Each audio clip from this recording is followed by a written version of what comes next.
আমাদের তো নির্বাচনী ম্যানিফেস্টো ইশতেহারেই বলা ছিল 180 দিনের একটা প্যাকেজ থাকবে আমাদের।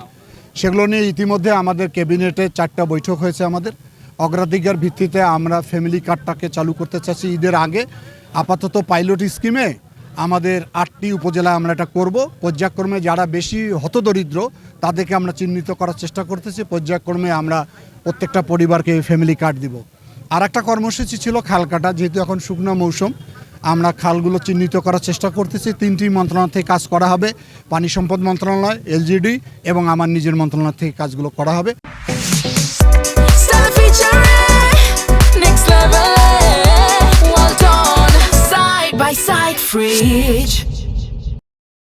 আর আমাদের 25 কোটি যে গাছ লাগানোর পরিকল্পনা ছিল, এবছরে আমরা 5 কোটি গাছ লাগাবো, সেটার একটা পরিকল্পনা নিয়ে আমরা এগিয়ে যাচ্ছি।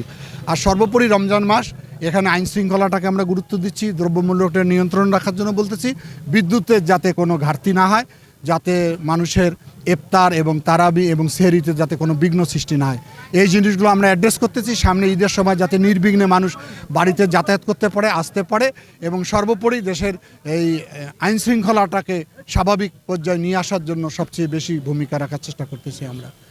আর আমার কথা বলছেন যে কেমন লাগছে, তখনই ভালো লাগবে যখন জনগণের কাজ করতে পারবো আর কি। আমরা শুরু করলাম মাত্র, তো দেখা যাক কেমন লাগে। পরশুদিন রোববারে আমার প্রশাসনের সঙ্গে বৈঠক আছে। এটা আমরা একটা কড়া নির্দেশনা দিব যে এই ধরনের কাজে যদি কেউ জড়িত থাকে তাৎক্ষণিক তার বিরুদ্ধে ব্যবস্থা নেওয়া হবে।